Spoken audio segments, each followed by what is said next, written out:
And it's time for the news. Now for our first story. It's been raging on, and we'll have it better placed in our discussion segment this morning. But we do know this because former Deputy Minister of Education and Member of Parliament for North Tongue, Samuel Okudzeto Ablakwa, has denied knowledge of scholarships awarded members of Parliament by GETFund while he was in office. The Member of Parliament for North Tongue also says his ministry was not aware that GETFund had taken over the administration of scholarships from the Scholarship Secretariat, a move flagged by the Auditor General in his latest report as being illegal. Mr. Okudzeto Ablakwa, who has been describing details of the performance audit report as disappointing, says members of Parliament who are GETFund scholarship beneficiaries, both past and present, must refund monies given them for their education. An embarrassing audit report, unconscionable, a sad day for public office. It's not the kind of audit report that gives public office a good name. And we have to be honest about that, especially on this day, the 24th of February, where we commemorate Ghana's Day of Shame. There are many factual inaccuracies with this GETFund statement. First of all, Section 22E of Act 581, the statement refuses to quote the provision in full. Let's read the provision in full. It stipulates to provide monies to support such other educational activities and programs for the promotion of education as the minister in consultation with the board may determine. If you go to the interpretation section of this act, the minister is the Minister of Education. I have checked. I was at the ministry. I was in charge of tertiary education. At no point did these requests come to us for approval. So the Minister of Education ought to have approved this. These approvals have not been granted. The second point that has to be made, and which is the other factual inaccuracy, is the claim that nobody under the current administration has received scholarships in terms of high-ranking public officials. The Honorable Adjoa Safo scholarship is under this administration. You have the Honorable Mavis, the Honorable Mavis Nkansa Boadu. Her scholarship was under this administration. You take the Honorable Minister responsible for Employment and Labor Relations. It was under this administration. But you see, I don't want us to begin to engage in extreme partisanship and then the principles are lost. The fundamental principle, which I have been espousing right from the beginning of this discussion, is that at no point should members of Parliament qualify for this scholarship, whether home or abroad. It's unconscionable. It's unacceptable. Ministers of state. Look, these are scholarships for the poor masses. We should be working to create more opportunities because these scholarships are woefully inadequate. Look, I served at the Ministry of Education. I can tell you that every year, less than 10% of those who apply for these scholarships get it. Less than 10% because the resources are not adequate. And there's so many deserving, gifted and needy students who can't get it because, as you notice from the audit report, even there were budget overruns by 200%, 300%. It tells you that the allocations were not enough. So we should not encourage a situation where people in high office, who should rather create more opportunities for the poor, for the masses, rather come and scramble with them. I would have thought that members of Parliament would rather be helping, leading the way so that their constituents, their poor folks they represent in Parliament will get these opportunities and not be taking it themselves. So the principle must be established that, look, all members of Parliament, ministers of state, you must stay away. And those who have gone to benefit should be thinking about refunding those fees and those living expenses. It's totally wrong. It's unethical. As I've told you, the GETFund operated largely independently, and I think that with the benefit of hindsight, we allowed them to arrogate too much power and authority, and did not carry out the oversight that we needed to carry out. And remember that a lot of these things, if they don't report, that's why you have the inherent checks and balances. For example, how will I know as Deputy Minister of Education that an MP has received a scholarship? If GetFund does not tell me, if GetFund does not write to the ministry seeking approval, as the law expects them to do, Section 22E, there's no way we would know. It's only an audit, as we have seen, that will reveal that. Because we are the Ministry of Education, we are not in charge.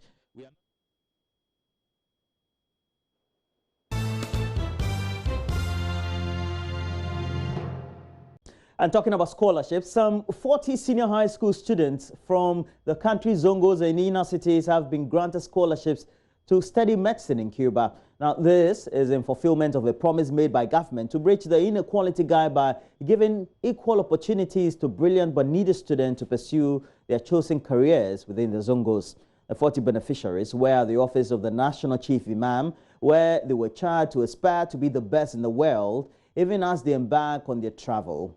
Latif Idris has more. Vice President Dr. Mahmoudou Bawumia in 2019 proposed to the Cuban government to extend the special arrangements between the two countries for the training of health personnel in deprived communities. Nearly a year after that proposal, some 40 students whose ambition of becoming medical doctors was slipping away because they come from deprived homes are beginning to believe again. This intervention by government, according to Dr. Duchum, is to give meaning to government's talk about giving equal opportunity to all. I know how it feels to be poor, and I also know how it feels when you get to the point where you have money in your pocket. So young men and women, this is your opportunity. Opportunity to transform your lives. Opportunity for your moms and fathers and uncles who feel proud of you. When my father visited me in America, he couldn't hide his excitement that his son has become somebody that Americans were even proud of. So one day you will have the opportunity to sit next to the Chief Imam and tell your story. And when you are telling your story, of course, you are not going to leave out the president and the vice president. And their vision that made it possible for you to get the best opportunity of your life of becoming a medical doctor. Addressing the students, all from deprived communities, Chairman of the Zongo Development Fund, Admiral Tahir Retard, said the students should not miss the golden opportunity that has been presented to them by government. In the medical schools of Cuba, you are not only going to be given the raw knowledge, but you are given the right attitude that anybody in the medical profession must adopt. That's the love for service to your community. That is what you get out there. When you go out there, don't have any feeling that you are being sent to some backyard school. It is a top-class country to study in for medicine. The National Chief Imam, who was full of joy and appreciation, also commended government for the initiative. These leaders, we pray for Allah's support for them. Whatever intention, good intention they have for transforming our country, Allah help them to do it.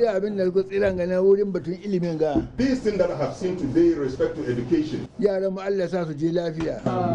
our children, may Allah take you there safely. And may Allah help you so that you will come back home and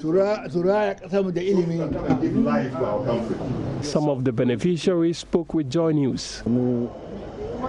With God on our side, inshallah, everything is going to be well and well. When did you also start dreaming to become a medical doctor? When I was very young. But young, what age? At the age of 6, I started dreaming to become a medical doctor. But I never knew I would have a dream come true like this. Yeah, I never knew. And I know everything comes in by Allah's help. Allah has done everything. And I know, inshallah, the same God who started will end it in joy. Show me about the family you are coming from. How would you describe your family? Oh, I won't call my family as a poor family, but we are just managing. Everything is going on well, but not all that well. How many of you, this question goes to all of you, how many of members of your community are in your situation that have not benefited or gotten this opportunity to go outside to study? A lot. So how many students do you complete with and are still at home looking for opportunities and they are not getting? On my end, I can't count. And all of them too had better grades, of which if they had help, they would have gone far, but no money, so they are all at home. I wish this will continue and they also have access to it. So you've been asked to go not just to make yourself the best in Ghana, but the best globally. Should we expect this after 7 years of your stay in Cuba? Yes, you should expect the best, because we are not going to joke there. We are going to put our maximum best in education, in our studies, and we promise Mother Ghana that we are going to make Mother Ghana proud. The first batch of students is expected to leave Ghana for Cuba on Tuesday. Well, having been an Ashaman boy, I do really empathize with them, and I wish them all the best. But let's move on. Away from that, the head of the Didier family at Afram Plains in the Eastern region, Nana Ankudodoja Didier III, is warning of a possible tribal conflict due to actions of the Kweumanhene, Dasibre Ikriamwe Japong, and his subject to defy a court ruling on a protracted land dispute. He lamented that though he won 7 court cases between the years 1992 and 2017, his opponents are still unwilling to accept the court's ruling, hence have resolved to dubious means, including physical abuses and threats on his life, just to take over ownership of the land. Nana Didier III is calling on government as a result to step in to resolve the impasse to prevent chaos and bloodshed in the area. Speaking to media in Ho, the Volta regional capital, he bemoaned how he was molested during a recent tour of the Kweu area. Before all this thing, the land that we are talking about, the land was given to the Kwus by the Akwamus. They don't buy it. They don't win by conquering. They were given by begging because they don't have land. Before Akwamu gave them 1/3 of the land. And then they sold 2/3 to my grandfather. So, as it is, the land, as we are saying now, has a judgment. I told them that Don Hini and Kong Hini and his divisional chiefs that the land is the Deye family land. It's never called school land. This is how they became aggressive, doing all sort of things, as you saw. Yeah.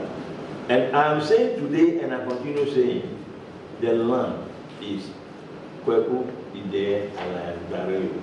They made all the people in the family desire to do the outside, so that will influence me also to join them for the land to go. But I'm saying no, it can't be. And all that I want to let you people know is that what they have done is a violation of human rights. 2, it is a threat to bring traditional or tribal war. Because I am there as they see, there are a lot of people behind. They must know. So what they did last time, if others also take up guns, what will happen? This is an electionary year. They will do something and then they will say that the Mosan who has caused this thing. Kowus must be advised themselves and they must love their king. They must love their king. They must love their kingdom, not to do anything to destroy it. But what they have done last on the 8th is destruction of their kingdom. The young boy now on the seat, he needs early old people with wisdom to advise him to do the right thing at the right time for peace.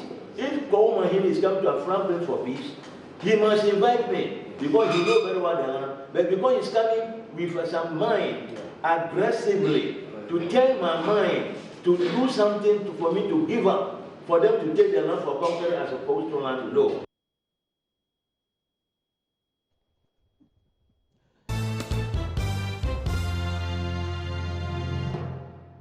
In other news, a research conducted by scientists at the University of Development Studies found several traces of contaminated salmonella in food being sold in the Tamale metropolis.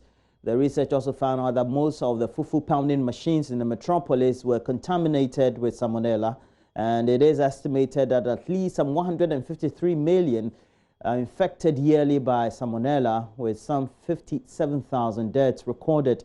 The Department of Biotechnology of the Faculty of Agriculture of the University of Development Studies has since been conducting a research in Tamale on the subject in gizzards, following reports of the importation of contaminated gizzard into Ghana from Brazil.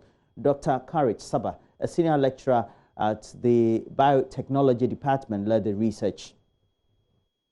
The Department of Biotechnology for the past 7 years has been working on the contamination of salmonella in foods in the Tamale metropolis. The research, which was conducted last year on various food samples, had between 80 and 100 street food vendors. Dr. Saba said people are being infected with salmonella without knowing.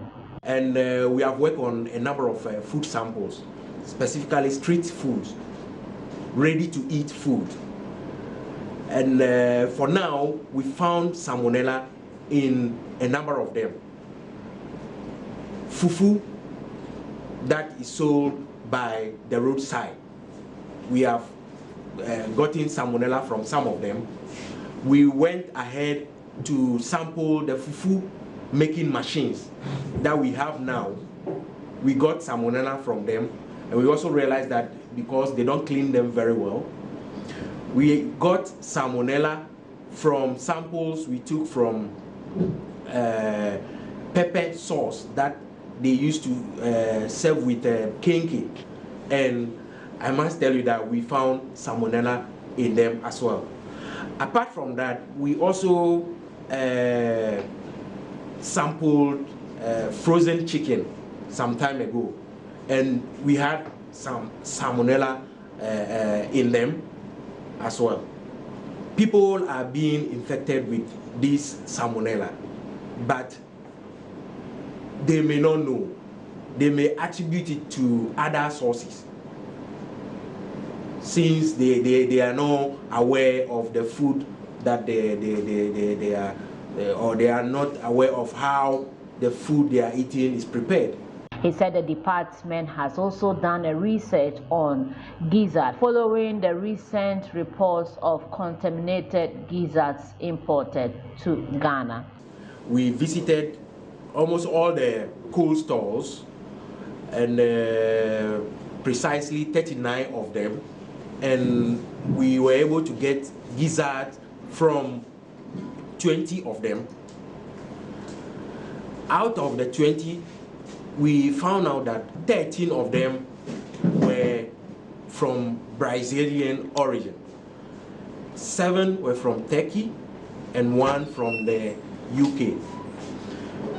So we took those samples, brought them to the microbiology lab here, conducted analysis of those samples microbiologically, and basically we found out that the samples we took were all. Dr. Courage Saba of the Biotechnology Department of the University of Development Studies ending the news for us today. But look, we have more news. We'll look at stories occupying the front, center spreads, and the back pages of the newspapers. We'll do all that next. Do stay with us.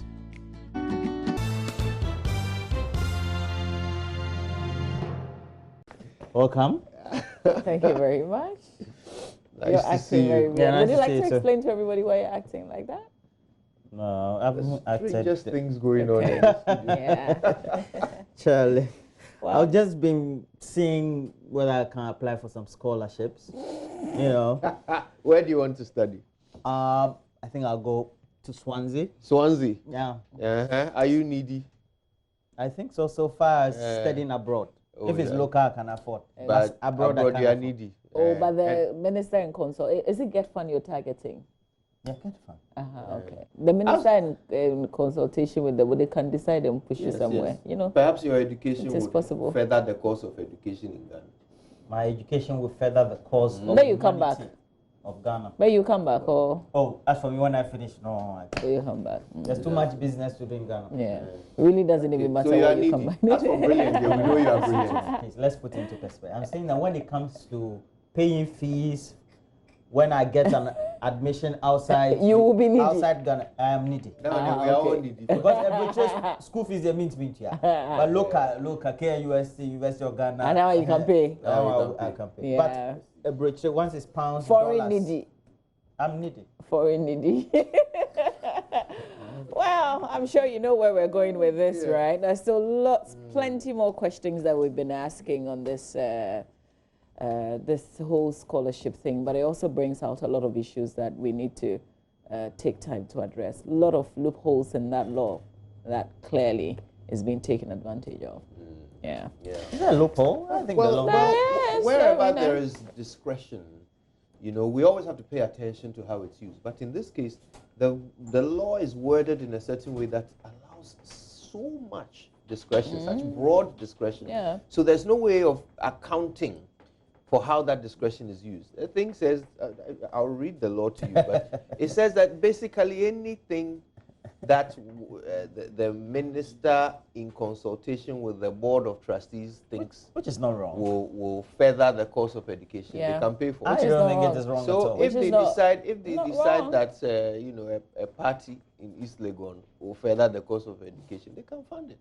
Oh, I think that's going to the Why would that be extreme? Yeah, because it's not related to education. But if they can pay for someone to go for a conference or to go for training in military, but that is education. Defense. That is, you're being educated. So how does it further the course of education in Ghana?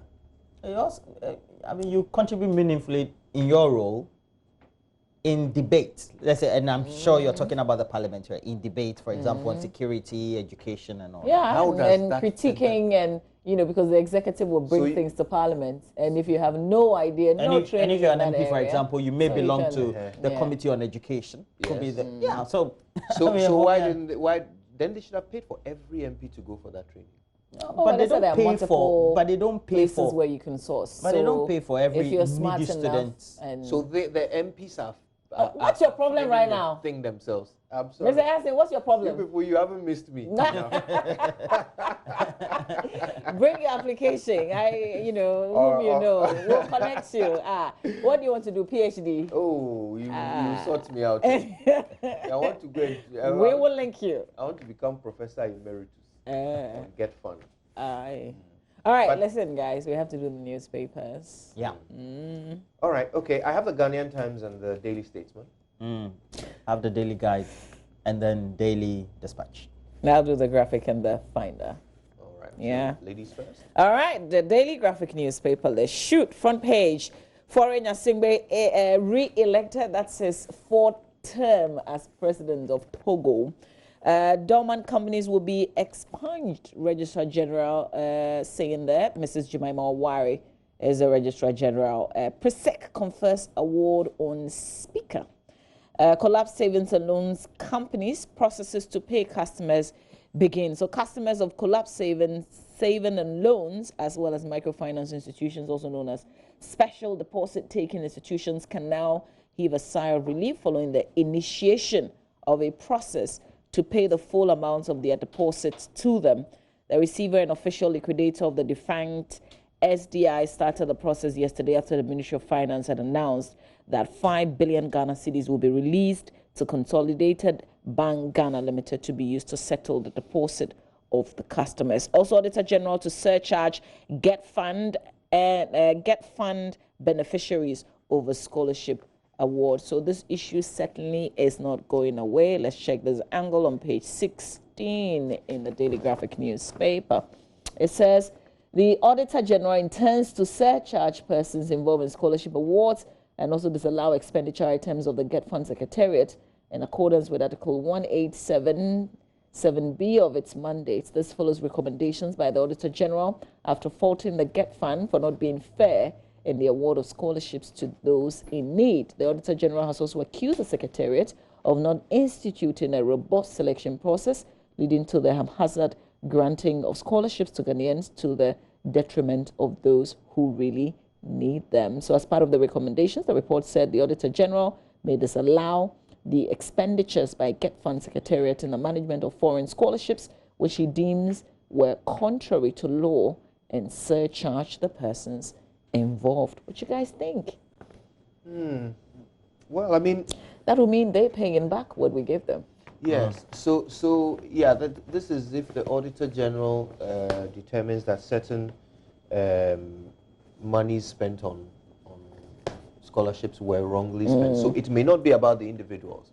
It may be about how the institution spends the money. Because you know, from 2012, 2013, 2014, each of these years, they spent over 300% of their budget on scholarships. Over 300%. So over 3 times how much they were supposed to. And then in 2015, 2016, 2018, they spent over 100%. In 2017, they spent about 60% more. So each year they overspent, but by different amounts. You know, so there might be a disallowance or a surcharge on the basis that you gave out scholarships when you couldn't afford them, and you may have, you know, cost the state money that they couldn't afford to spend. For that reason, I'm surcharging you. It may not necessarily be that you gave a scholarship to this person, and I, Auditor General, think you shouldn't have given that person a scholarship, therefore bring the money back. I don't know if it's going to be like that. I expect it to be more the other way. Like, well, you see, looking at the formal communication coming from the Auditor General's department, it is that the surcharge will be on the institution.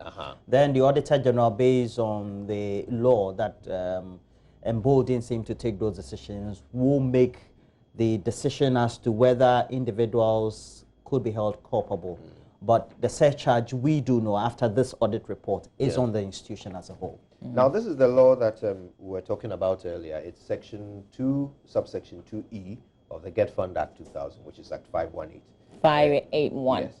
And it says, and I quote, one of the purposes of the Get Fund is to provide, this is the E, to provide money to support such other educational activities and programs for the promotion of education, as the minister in consultation with the board may determine.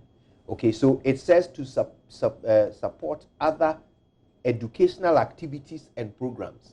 So these educational activities, in this case, what they are saying is that they decided that scholarships, more scholarships, is an educational activity or a program. So they've decided that these are necessary for the promotion of education. You know, so that's the argument that we are hearing from the current administration, as in the Ministry of Education, for these extra or these other scholarships. But let's be clear, I mean, the Get Fund is not only for needy and brilliant students. That may be that may be supposed to be its core, service group. But it's also for the furtherance of, so if, for example, a lecturer, professor, or a doctor needs to go and study something more so he can come back and, be a better lecturer. Yeah. Get Fund funds a lot of, that sort of education.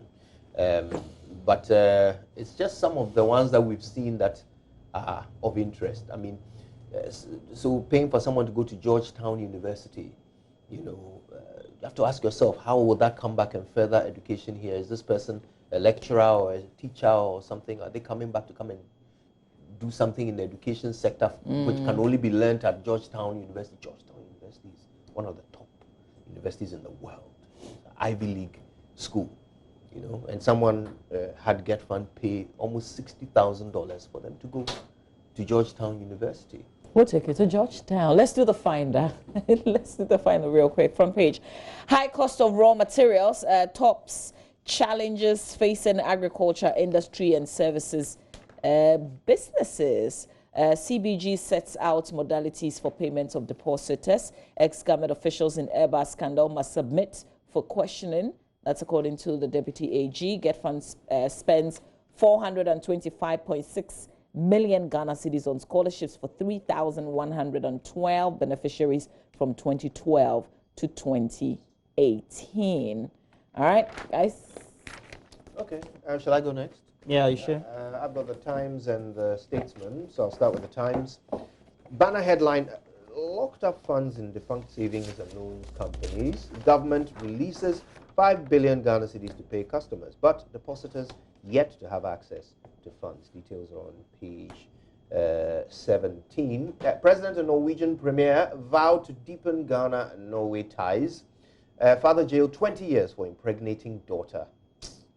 Auditor General indicts GetFund for breaching object of fund, and that's the story we've been talking about. On the back page this morning of the Ghanaian Times, Legon cities thrash inter-allies. Wow, a nice win for Legon cities there. They've certainly been making a lot of noise in the Premiership. Nice to see them win. My team of the moment is Asokwa Deportivo. Yeah, man. Asokwa Deportivo. Just because they hammered Kumasi Asante Kotoko. Send them out of the FA Cup. That's it. What a Besides, they are not even in the top league. What a way to support a team. Asokwa Deportivo. Good morning to Asokwa Deportivo. Or Sokwadep. All right, Arno Walker passes first test. Guys Olympics to beat Mighty Jets. All right, I'll do the statesman real quick. Alex Mould under fire over dishonest comments about Aker Energy and AGM agreements. Your investments are safe in Ghana, President assures Norwegian company. And court orders Kevin Taylor to pay Isankuma 2.95 million Ghana cedis damages. Have you noticed his responses on social media? Yeah. Okay. With all due respect. Okay, Premier League starts. Man City penalty woes and Aubameyang's goal return. Welcome back. Victorian Adebayo, close to joining Hearts of Oak. That's nice. And that's me. Roland? Yeah, okay, let's go to the Daily Dispatch newspaper. Has on the front page, EC's decision to compile a new voters register makes a lot of sense, the president says. No way. It's on the back page of the paper. That's the story also tells you about we're getting ourselves ready for December, the president is saying. And I think it makes a lot of sense. The national census itself is done on a 10-year basis. So it makes sense that we keep 8 years. The EC to admit new people. Take out all how those. the president speaks. Other stories on the front page of the Dispatch. Arthur Kennedy on travel health. Yeah, he's transitioned into the world of his practice, away from politics. Wait, hang on. Like, what does it mean? I'm sure it's related to the caution of travelers, you know, in the midst of the outbreak of the coronavirus. Oh, okay. Yeah. For real? Exactly. Oh, okay. You're surprised he's not making political commentary. A lot of surprises these No days. comment, just move on. In the midst of things that we need to get educated about in sponsorship. I will win my second term at Ewutu Senya West, Georgianda. And Obeda Samwa on 1992, 96, and 2000 elections. Again, coiled from his book. But the 17 times NDC and MPP had walked out of parliament since 1993. Oh, 92. Yeah. Should be from 93, I think. Parliament started in 93. Now, we had the first incident recorded in 2003. Another incident in 2005, and then takes you up to the latest one.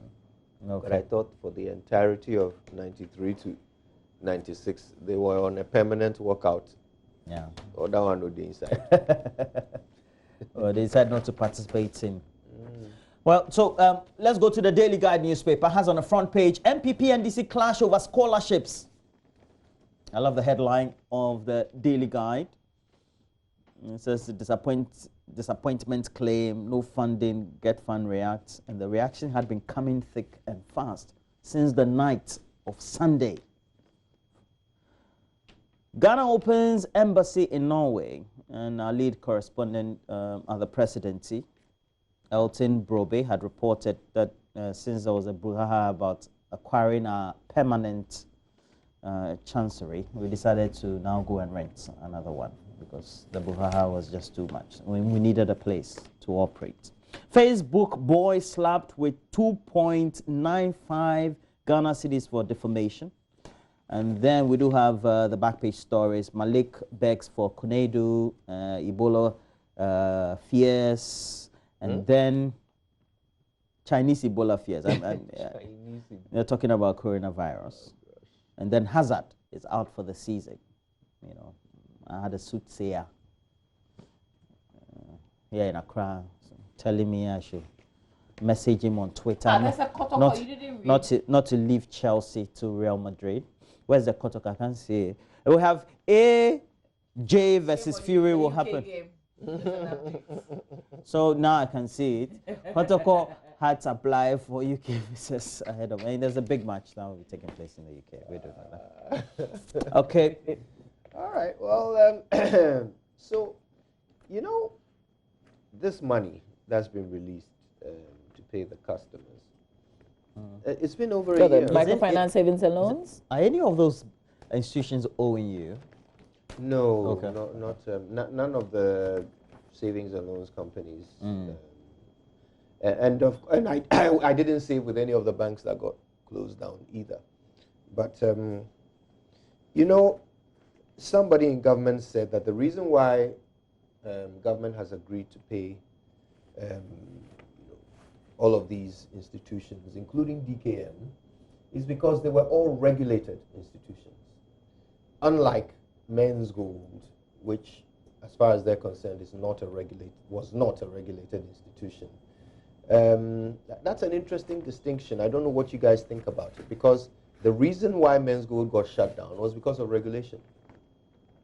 SEC suddenly woke up one day and said, oh, we should have been regulating this institution, so we'll regulate them now, and shut them down. So in essence, the fact that Men's Gold was not regulated is the fault of the regulator, who was not awake to their responsibilities.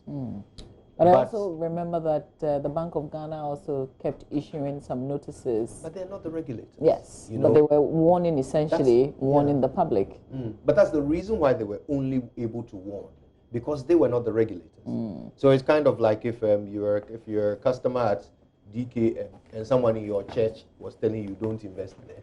It's a warning, but that will not then mean that once you invest there and the thing blows up, then you don't deserve to be paid back your money. So your point is what? My point we is should have extended. The regulator should take responsibility. My point is that the reason being given by government for paying back DKM victims, that reason ought to apply to Men's Gold. So maybe there should be a different reason. But Men's Gold was not regulated by either of the two. The point I'm making is that the fact that they were not regulated is the fault of the regulator. It's the regulator that was not awake to its responsibilities. Because eventually, when they became awake to their responsibility, they regulated and shut them down, using the argument that we regulate you. So why were they not there at the time people were sending their money there in droves? You know, so if the reason why DKM customers are getting paid back is because they are regulated, then that's not a good enough reason not to pay Men's Gold. I'm not saying pay Men's Gold. I'm saying maybe change the reason. I mean, I see the analysis you're making. I was thinking that because Men's Gold customers haven't been mentioned at all, there should be some reason. You can't go silent on them. You have to say something, because after all, you came back to tell us that you had confiscated some of their assets. You know, so we expect something more than just you going quiet on them. That's not good enough. Well, I get the point, and the two of you are making too. But I'm thinking the regulation also means that you're operating within the remit of a certain law. And for those who are customers covered under that remit, in default, or in the event that the institution with which you're trading or having business with closes down, then the law makes a provision for you to be catered for. Now, you're not under any law and you collapsed, even though that collapse was triggered by the regulator. They were under the regulator's law when they collapsed, though. Were they not? It's the regulator that shut them down. Yeah, true. But at the time that they were shut down by the regulator, based on law, they were not under any regulation. They were shut Listen, we can find a bit of time, because this is interesting. The analysis that we're making on this particular matter, we should talk about it some more. We've got a lot more news, though. Just log on to myjoyonline.com NigerianPremier.com. Very interesting headlines we have on our page, but we have to take a breather. We'll bring you sports, after which we'll bring you AM Talk. We've got Roxanne Nelson Dapiamapo, who is a Member of Parliament for South Dai, and the Member of Parliament for Second D, Andrew Ejapa Mesa. Both are also legal practitioners. It will be interesting, so stay with us.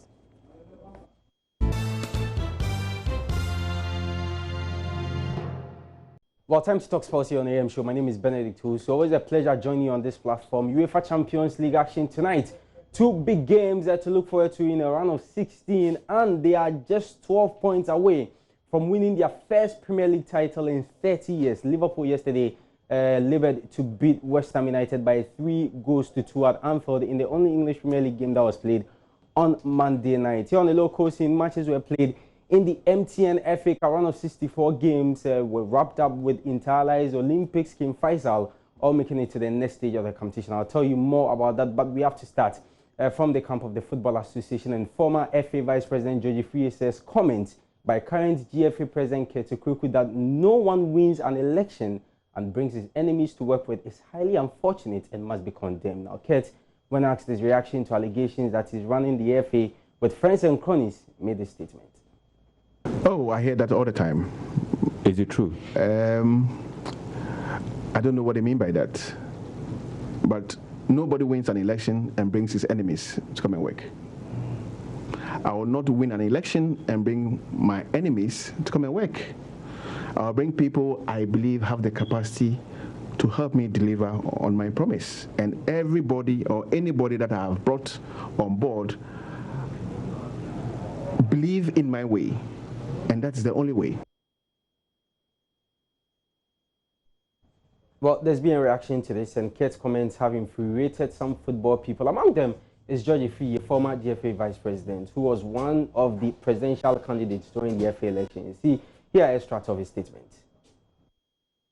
I strongly believe the words such as enemies are alien to football and cannot be an efficient tool for galvanizing people of different views together for the betterment of our football. I espoused these beliefs because I believe that along with other losing contenders, we still have a lot to offer Ghana football, along with our various supporters. But for Mr. Okraku to label all of us as enemies and cannot work with any of us because we have our separate views on how to run football in Ghana is very unfortunate. It has now become clear that some very seasoned, competent and qualified administrators were out of the vehicle of our football transformation due to their openness to divergent views and declaration of support for other candidates during the elections. In football, there are no enemies or opposition. These are purely political election terms at best and have absolutely no place in our football. Well, away from that, a lot of reactions have come in following Asante Kotoko's shock run of 64 MTN FA Cup exits. Now, yesterday, there was a crisis meeting between head coach Maxwell Kennedy, the players, and executive chairman Dr. Kwame Che. Now, let's go live and speak to communications director of the club, Kennedy Boachiansa. Kennedy, thanks so much for your time this morning. What happened at the meeting yesterday? Kennedy, can you hear me? Hello? Can you hear me, Kennedy? Your line is a bit faint. Is it okay now? I think I'll have to manage. All right, so I was asking you what happened at the meeting yesterday. Good morning to your cherished viewers. And I trust that we're all doing well this morning. In fact, if you check out the kind of results that the team has achieved in recent times, most definitely nobody is happy with the kind of results that the team has been getting. Straight after a game against the Diana Stars, and then last Sunday came against Asoka Deportivo.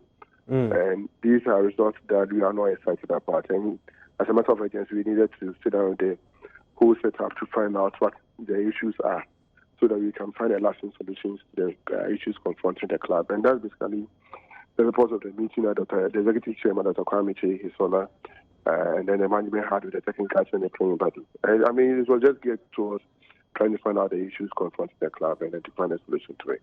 There were reports that Dr. Che wasn't happy. He ranted that the players blasted the management as well as the technical team and stormed out of the meeting. True? He didn't storm out of the meeting. What happened after his address, he asked everybody to be bold enough to tell him what his problems are. And almost everybody was just sitting down quietly. Nobody said anything. You know, he's a businessman. He's got lots of other issues to attend to. So he left the meeting. But in fact, he wasn't actually happy with the turn of events. That I can say for a fact. But Ken, do the players have a sense of, you know, things not going quite well with the club, having played in their last 3 games, they've not won any game? Do they have that sense that the fans and, you know, the followers of the club at this point are not happy with them? Of course. I mean, we are not happy, not just the players or not the technical team. I mean, everybody who is connected to the club is extremely not happy with the kind of results that we are achieving so far. And the supporters have actually voiced out their displeasure. The players have also realized that they need to up their game, and the same applies to the technical team and any other official of the club. Well, Ken, away from the meeting yesterday, are we ready to play at the Accra Stadium? Of course, we are. The team actually had to regroup yesterday for a shake-up before the meeting. We are continuing with training today, and most definitely, I'm sure we can take a lot of inspiration from the Kumakna motto of the club, and that this weekend's game will be a different ball game altogether. So what's the plan? We train in Kumasi and then come to Accra for the game? Yes, of course. That's going to happen. So we train in Kumasi for, let's say, 4 days, come to Accra 2 days before our game, or what? Most definitely. Okay, and we are also getting ready for our trip to London. I mean, for now, we don't even think so much about that game. We want to take it one game at a time. Our immediate assignment is against Bechem United, but most definitely, the London game is around the corner. But for now, we want to keep our focus and attention on the game against Bechem United this weekend.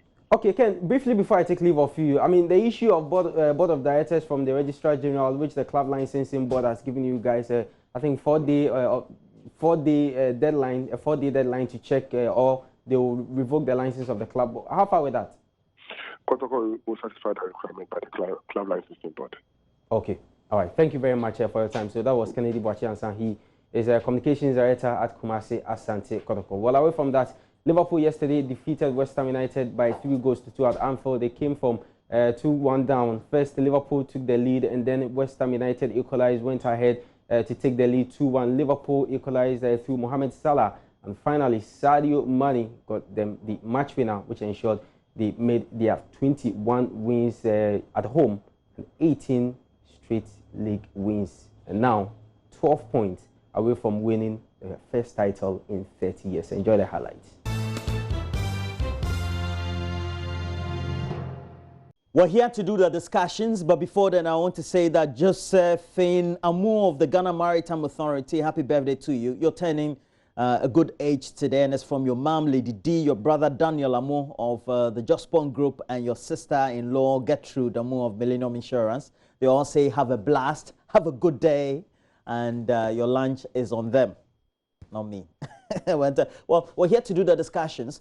Make sure that when you're watching, you also get an interactive. Facebook, Joy News on TV is there for you. We have a Twitter handle at Joy News on TV. You can also watch us live through My Joy Online TV. And for YouTube, we encourage you to always subscribe to the YouTube channel and go up. You see the bell icon or button. Click on it, and then you get updates. So it means that when we upload our videos through My Joy Online TV, which is our official YouTube channel, you will get all the updates. It's always important. We need as many subscribers as possible just to also give you the confidence that content would always be delivered to you. We have in the studio Roxanne Nelson, the Member of Parliament for South Dying, also a legal practitioner, does a lot of locum with his law practice. When he's in conclave, we all will be sleeping all the time. How are you, sir? Okay. And he'll be joined by another legal practitioner, Member of Parliament for Sekendi, Andrew Ejapamesa, and their friends. But today we'll be talking about some critical issues. And straight away, let's start. Very well. You do know that this issue had been ongoing the last, 48 hours, and it's about the GET Fund being cited in the latest Auditor General reports on its disbursement of scholarships. Now, we know that the conversation has moved on. Of course, individuals had been cited, And subsequently, we've had certain reactions coming from the Ministry of Education, the Minister of Education, certain members of Parliament, and key individuals that have been mentioned as well. But what I want us to discuss this morning is also focus on the action that had been taken, and we do know, premise on the law, which enables the GET Fund to undertake the actions that it did.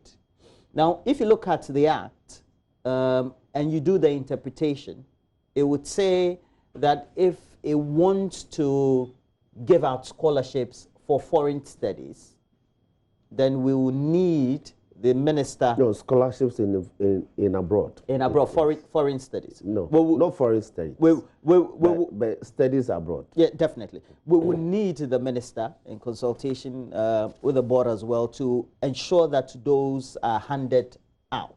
Yes. But that will logically means that justifies the scholarship that had been given to individuals to go study abroad, wouldn't you say? Thank you very much. Let me say good morning to customers in my constituents in Peki, Balikwe, Vetongo, and your other viewers. You will see that the discussion is not really about whether or not GET Fund has the power to do what it did. I think that rather is a tangential matter. The abhorrence that has been expressed is in respect of some names of persons that have been found on the list. And the question is whether these people, when we say the basic qualification will be brilliant but needy, whether these people fall into that category. That's the abhorrence. Now, in respect of the issue whether GET Fund has the power to disburse funds directly to beneficiaries who have received opportunity to study in foreign universities, it's one that if they really were minded to do so, they had to do so with the approval of the minister and the board. And so for me, it is not an issue there. The issue is the types of beneficiaries that we've seen on the list. And you see, my brother, we have so many other scholarships, opportunities that this country offers to people. I know of the Hungarian scholarship, that's to Hungary. I know of the Romanian one. I know of the Moroccan government scholarship. I know of the French one. And the famous one, perhaps, of all, is the Cuban one. And the Japanese also have. Yes, I'll go there. The Japanese one, the Canadian one. Now the Chinese also. The Australian one. And the Chinese. And I think there's an Indian one too. And the Gulf. The one to the Gulf, especially Saudi Arabia, that one is specific for training those instructors in Arabic and some other disciplines in the Muslim faith. So we need to situate the discussions in a certain context. Perhaps going forward, how do we streamline all this so that when we say beneficiaries, we can pick people from Secondary for 2021 and pick brilliant and needy beneficiaries also from Southern. You understand my point? Those beneficiaries from Secondary could go to Cuba, could go to Romania, could go to Hungary, could go to the UK. The Chevening Scholarship. Those from Southern could also get the opportunity and go to Canada and go to Russia. And it is how we spread the benefits. It's one aspect of the discussions. Okay. So, because looking at how things have been done, can we really say that if somebody applies for an assistance, is that a scholarship? To attend a program, is that a scholarship? You understand me? Yes. to attend the program, and the Get Fund Assist, can that qualify as a scholarship? So the other aspect of the discussion is that whether or not Get Fund can extend such assistance to public officers. If not, then we stop. Okay. You know, so for me, this will be my preliminary remarks on the matter. We will take an insert from a former Deputy Minister of Education, Member of Parliament for North Tone, Samuel Okudzeto-Ablakwa, and then we'll invite into the discussion Andrew Japamesa, Member of Parliament for Sekondi legal practitioner as well, just like Roxanne here. And look, we'll have some great discussions on the subject, but just watch this. After that, Andrew will come in. An embarrassing audit report, unconscionable, a sad day for public office. It's not the kind of audit report that gives public office a good name. And we have to be honest about that, especially on this day, the 24th of February, where we commemorate Ghana's Day of Shame. There are many factual inaccuracies with this Get Fund statement. First of all, Section 22E of Act 581, the statement refuses to quote the provision in full. Let's read the provision in full. It stipulates to provide monies to support such other educational activities and programs for the promotion of education as the minister in consultation with the board may determine. If you go to the interpretation section of this act, the minister is the Minister of Education. I have checked. I was at the ministry. I was in charge of tertiary education. At no point did these requests come to us for approval. So the Minister of Education ought to have approved this. These approvals have not been granted. The second point that has to be made, and which is the other factual inaccuracy, is the claim that nobody under the current administration has received scholarships in terms of high-ranking public officials. The Honorable Adjoa Safo scholarship is under this administration. You have the Honorable Mavis, the Honorable Mavis Nkansa Boadu. Her scholarship was under this administration. You take the Honorable Minister responsible for Employment and Labor Relations. It was under this administration. But you see, I don't want us to begin to engage in extreme partisanship and then the principles are lost. The fundamental principle, which I have been espousing right from the beginning of this discussion, is that at no point should members of parliament qualify for this scholarship, whether home or abroad. It's unconscionable, it's unacceptable. Ministers of state. Look, these are scholarships for the poor masses. We should be working to create more opportunities because these scholarships are woefully inadequate. Look, I served at the Ministry of Education. I can tell you that every year, less than 10% of those who apply for these scholarships get it. Less than 10% because the resources are not adequate. And there's so many deserving, gifted and needy students who can't get it because, as you notice from the audit report, even there were budget overruns by 200%, 300%. It tells you that the allocations were not enough.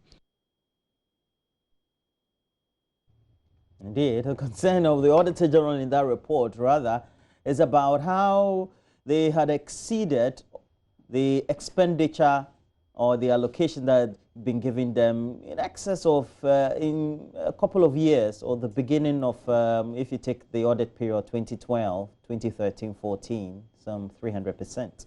And it's where I invite into the discussion Andrew Japamesa. And you have been monitoring the situation over the last, I would say 24 hours especially. And in reaction to what the contribution has been from the Honourable Member for North Tongue, a former Deputy Minister of Education, how do we situate the subject of a discretion that needs to be taken because the law allows it, and making that interpretation thereof, whether the law is explicit on it as well, on that same discretion? Anyway, let me say good morning to, of course, my very good friend, Roxy Nelson, your good self, and our cherished viewers, particularly my constituents in Second B. You can hear the fatigue in my voice. Yeah, you're not sleeping. Delegates.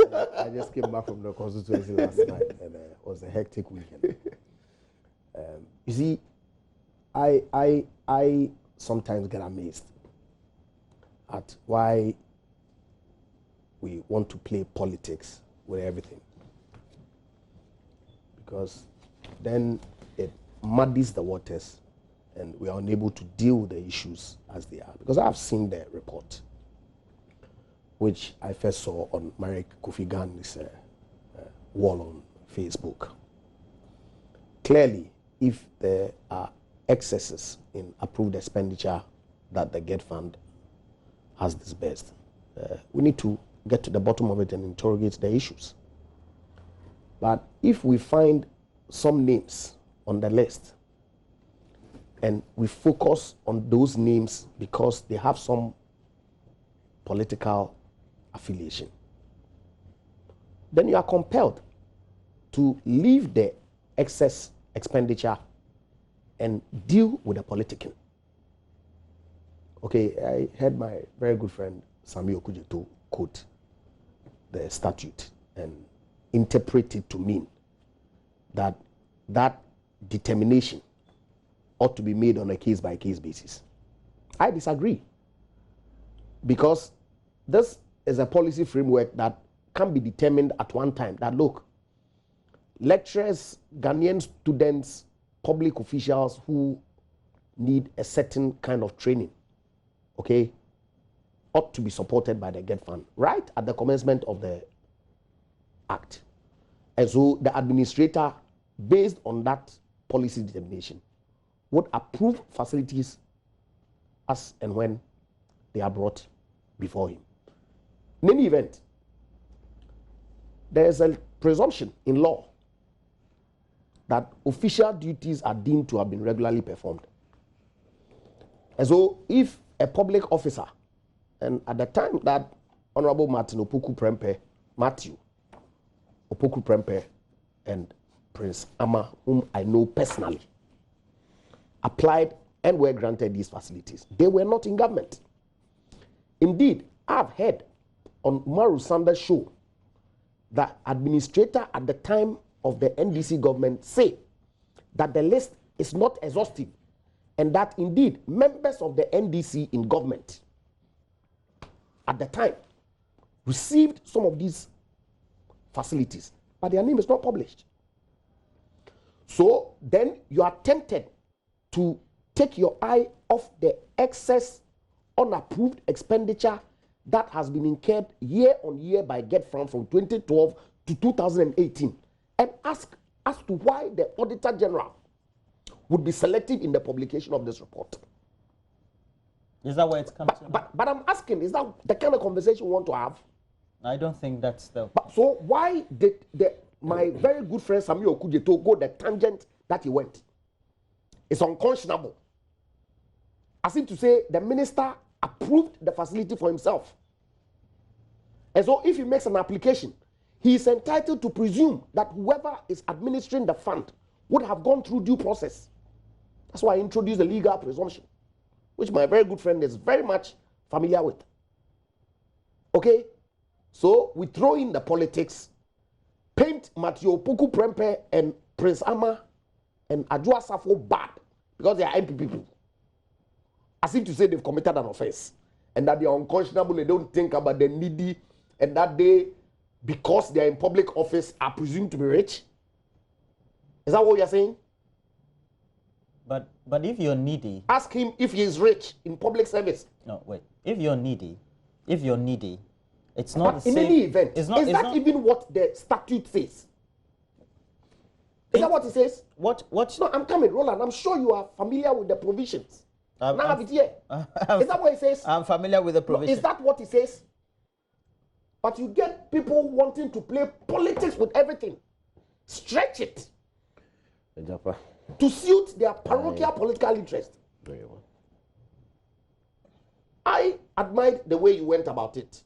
Yes, you tried to jab a little bit. But you were measured, okay, and conveniently moved away from the provisions of the law and go on to other areas, which is fine. Okay? Look, if the report has identified weaknesses in the administration of the fund, which it has, absolutely, let's deal with it and strengthen it. Let's stop the political bantering. Doesn't help anybody. Okay? Indeed, I have had invitations to attend some of these programs at the International Parliamentary Institute and, of course, Walton. But I don't have the funds. I don't have the means. I haven't deemed it necessary to apply to the GET fund. But if I could, if indeed I was interested in pursuing any of those public service related programs, not law, which of course, even my skills that I've acquired in law is applied in my public service. But if I was going for some governance program that would enhance my work as MP, and I can't afford to finance it, is it wrong to apply to the GET fund for support? The GET fund? I'm saying that the law governing the GET fund, we do know. No, hold on. Is it not explicit to say that those funding and disbursement should be in relation to education? But the program that I'm going to attend is not education. Governance programs, educational programs are not. No. Training programs at Harvard are not. It's to train you. It's to train you, definitely. Of course. But how is training not education? Yes, but how are you going to apply that in the area of education in whatever way? So you mean education means teaching and learning, or skills? You tell me. No, but of course, education is education in all spheres of academic endeavor. Okay? In any event, if I apply and it behoves on a second or third party to take the decision, how am I supposed to be blamable for applying or for being granted a facility? Or both? How? Your position. When I am not the one who takes the decision. Yes. But how am I blamable? But the position of a politician puts him or her in a position of privilege. How so? Is that not so? I'm asking. You are alleging. Is that not so? I am asking you. Comparable to a position, in any event, a position of less privilege of an ordinary person who, let's say, I don't have a problem. In any event, we are told that within the said period, in excess of 4,000 Ghanaians were awarded scholarships. 88 of whom were politicians or people related to politicians, media. Victor Brachi is part of it. He's my friend. And he's, of course, a Ghanaian. He's applied. He's gotten some admission in some foreign school. He's applied for GET fund scholarship. And it's been granted. Needy. Is he privileged? Needy. As media is needy? Yes. Let's not do this to ourselves. It doesn't help. There are clear weaknesses in the administration of the fund as the investigation has identified. Let us focus on that and stop the name calling. Doesn't help the discourse. Point made. Yet, I heard my brother speak of GET fund policy, that if indeed there's a policy that could help to, as it will, operationalize the law to enable GET fund disburse funds directly to persons who get opportunity to study abroad. Should have been enough right from the beginning. I disagree because, you see, the policy, he knows that the policy ought to be in consonance with what the law, what the law provides. Report. No, hold on. What the law provides. It's explicit. There's no policy. I agree, but he made the point. But I just want to... I think he was quoting a former. No, I just want to torpedo. No, he made the point that if we agree that irrespective of what the law provides, the policy position of the fund can be stated that they could provide funding to support learning now in foreign universities it ought to have been stated clearly from the beginning. And I'm saying that he knows that the policy cannot contravene what the statute provides. And so if any policy at all will be drafted, it has to be in consonance with the law. That's one. Two, what Dr. Gaiba said yesterday on CTFM, he didn't say that NDC MPs, got opportunity to obtain the fund to go study abroad. He said they benefited. And that benefit, and that benefit I can explain. We are often approached by our constituents. Sometimes they bring the application to you to submit. And I want to make this submission and situate it to our situation. I applied so far. You mean the situation of other MPs also who have been mentioned? Exactly. Who have even come out to rebut that they hadn't. Exactly. Yeah. Now, I want to situate this in respect of our position as MPs. I have so far applied about 300,000 of my common fund between 2017 and now on scholarships. And as part of the requirement, when you bring the application, first of all, you must have an admission letter. The admission letter will indicate how much your indebtedness to the school is. And so, given the nature of the quantum involved, I'm able to support you, say 30% or 25% or 40%, depending on the amount involved.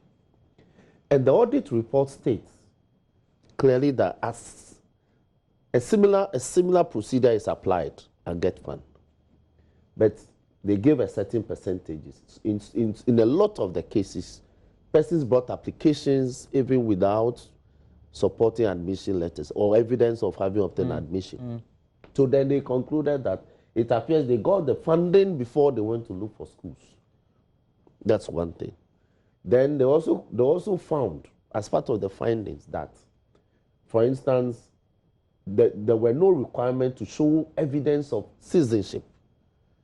So it was possible that foreigners got the opportunity. And I agree that we should focus on those findings that adversely affect the health of the fund. Now, the other issue that I have personally found with all this, with the report, is that about 95, I did a calculation, about 95% of the courses that we have expended so much hard currency on are offered in this country. You understand? LLM, oil and gas, all those programs are in Ghana now. So your point is what? So my point is that if now we fashion a policy that in consonance with the Get Fund Act, that we must rather sponsor programs, persons who obtain the opportunity to study these programs in the country, then University of Ghana may charge, let's say, 10,000 for an LLM, and 10,000, the equivalence in pounds is about 1,300 or 1,500 pounds. 14,000. So you will see that with your 17,000 pounds, you could cater for more beneficiaries if they are reading similar programs in the country. So the over 400 million that we had expended, melted it into foreign currency and distributed to these foreign universities. It could have benefited thousands of postgraduates. You mean 4 million? No, it's 400 million. And if you do the calculation, it's in excess of 400 million. You see, it could have benefited more Ghanaians who would have studied comfortably back home here. And two, it's also shocking that we are sponsoring first degree programs, like BA in media communications. Why not? When GID offers them in variants, when A uses is the African University College, when School of Communication Studies. So this for me are the developmental issues. Why should we not help students who are studying those programs here? In any case, they also look for funding. And he knows that a lot of the applications we get are from undergraduates, even graduate students who are pursuing programs here. and they come to MPs for assistance.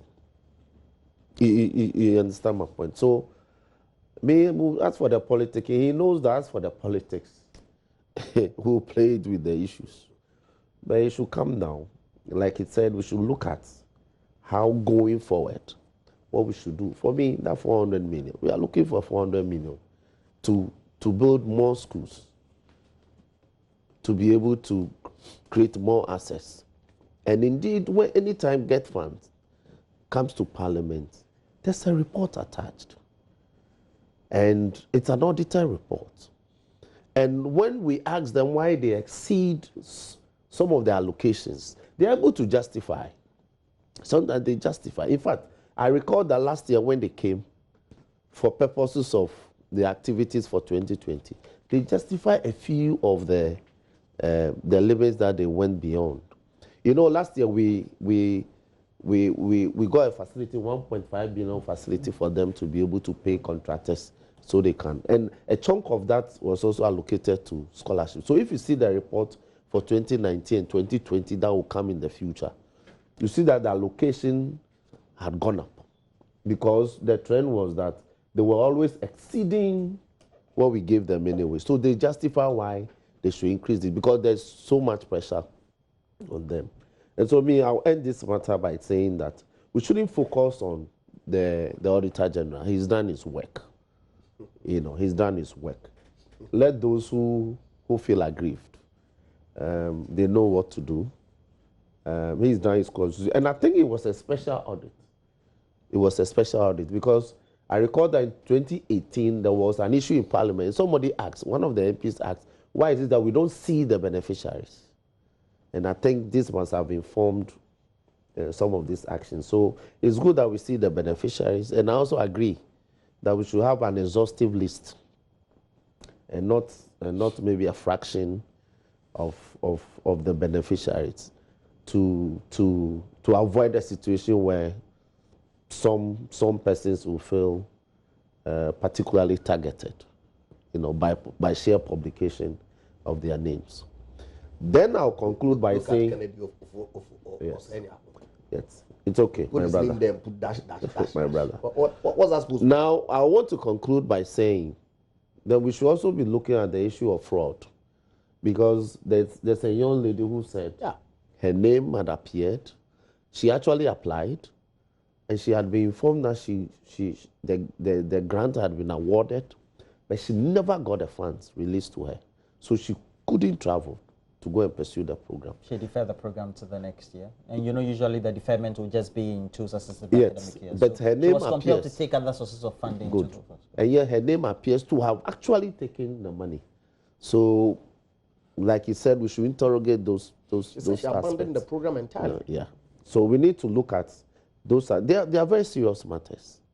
You know. Now, the Auditor General in that report now makes explicit administrative or raises explicit administrative concerns. And we all do know at the helm of affairs is the Board of Trustees. The Minister is also at the top because that will be in a consultative role. But the Auditor General in the report also says that then we need to have the Minister, the Oversight Minister for the sector, that's education, and then the Board. Make sure they exert their oversight role in the administration of the scholarship. How should we move forward from this and get the conversation going in that regard? Well, that's a recommendation that I would not fault at all. Indeed, I would roundly endorse to the extent that if the board and the minister exercises their oversight in a manner that does not accord the administrator unfettered, control, with respect to how he exercises discretion, and that he is reined in such that every single application is approved by the board.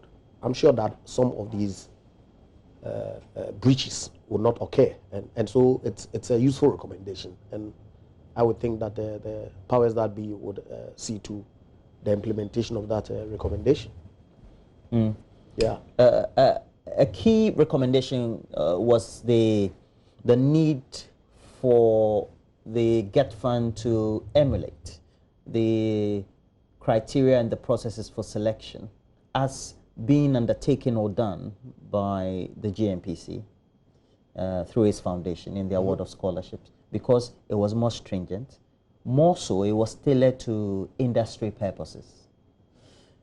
If we have to get Parliament in on this, knowing that there are individuals who have been mentioned in this, explicitly or covertly or non-covertly, how do we expect Parliament to be objective in this regard? The fact that some members of Parliament are said to have benefited in the past, I don't think that would in any way it's an issue interfere with the work of the Public Accounts Committee, which is the body that ordinarily would, interrogate these reports from the Auditor General and submit its report to the plenary. And so I would not harbor any fear at all that because some individuals who happen to be members of Parliament have been mentioned. In any event, like I said at the beginning. See, they didn't go there secretly too, so...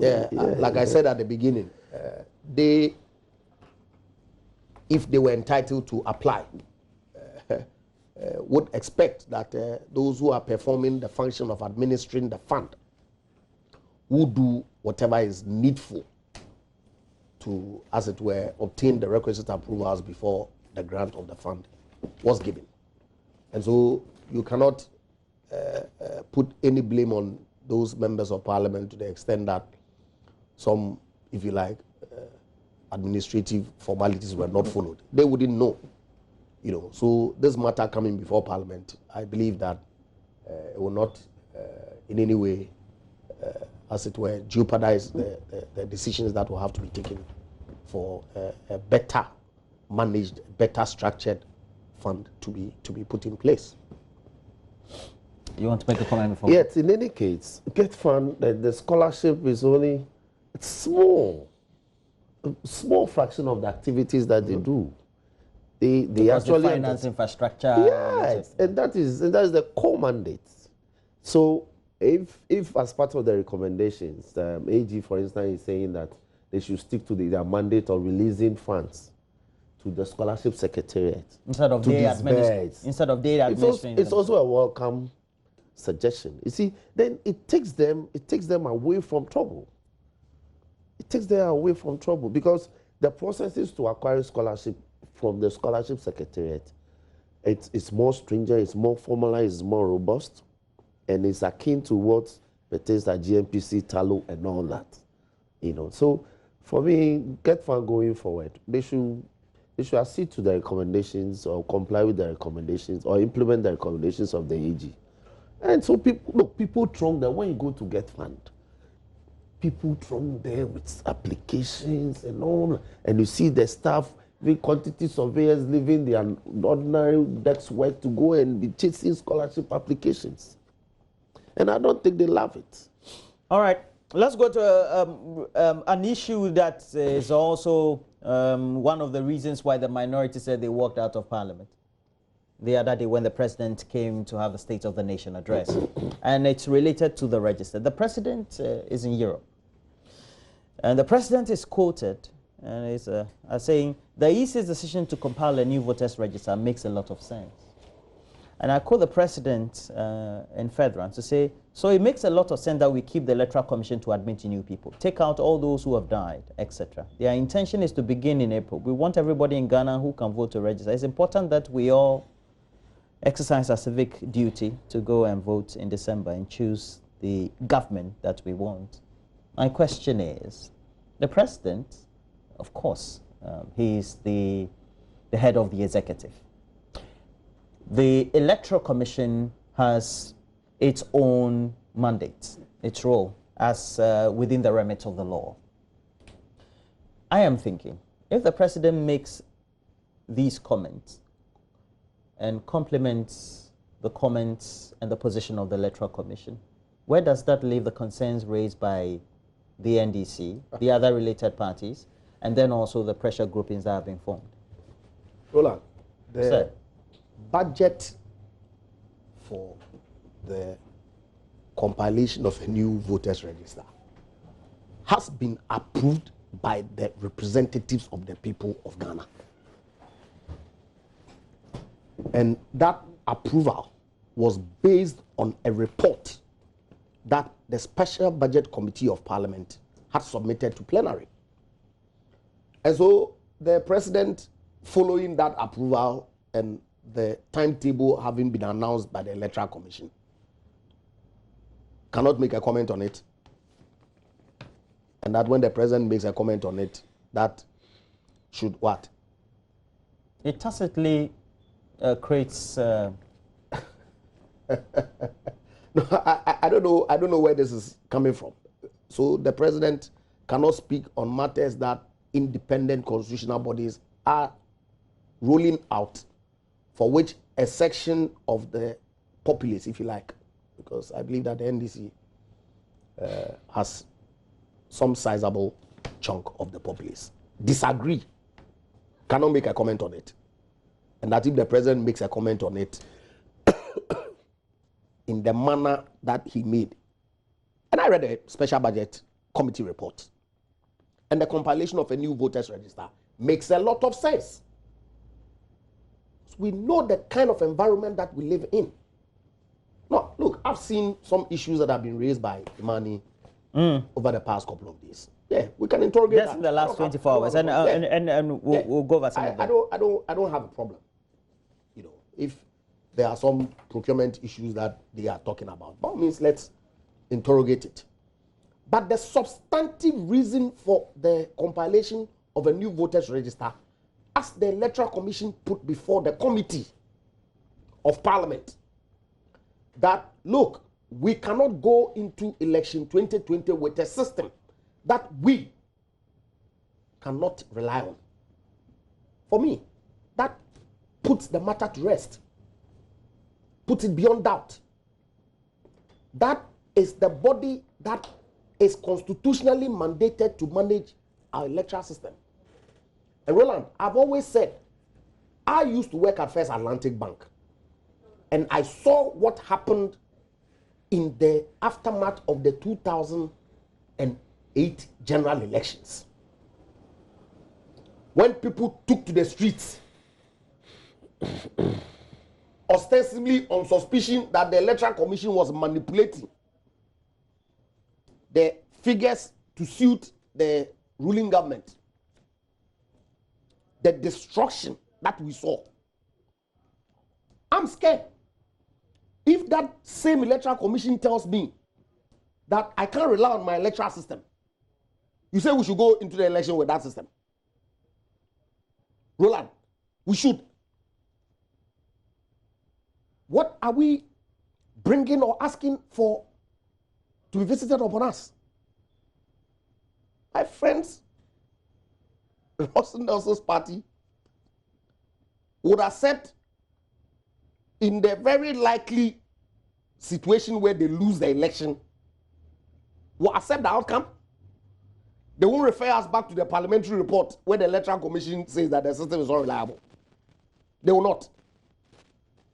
Let them provide Ghanaians with undertakings to that effect. That we trust the system, and that whatever the Electoral Commission is saying, we disagree. We trust the system. So this is our undertaking. Let them give it to us.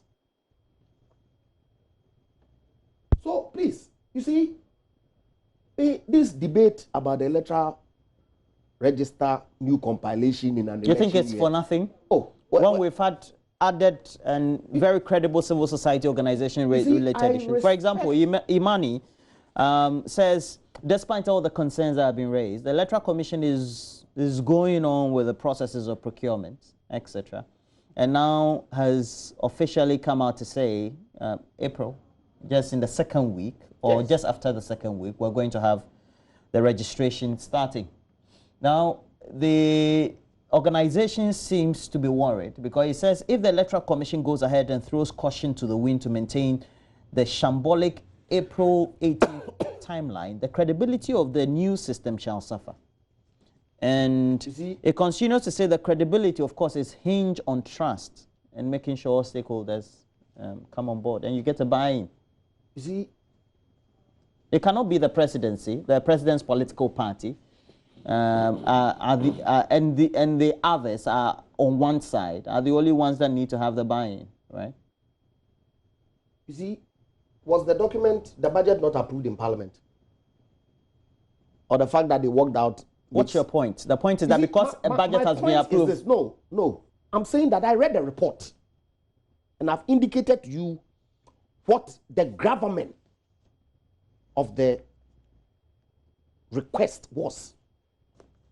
That this system that we have, we, the managers, cannot vouch for its reliability into the election. That argument... I'm saying that you are saying we should go into the election with that system. That argument has been punctured.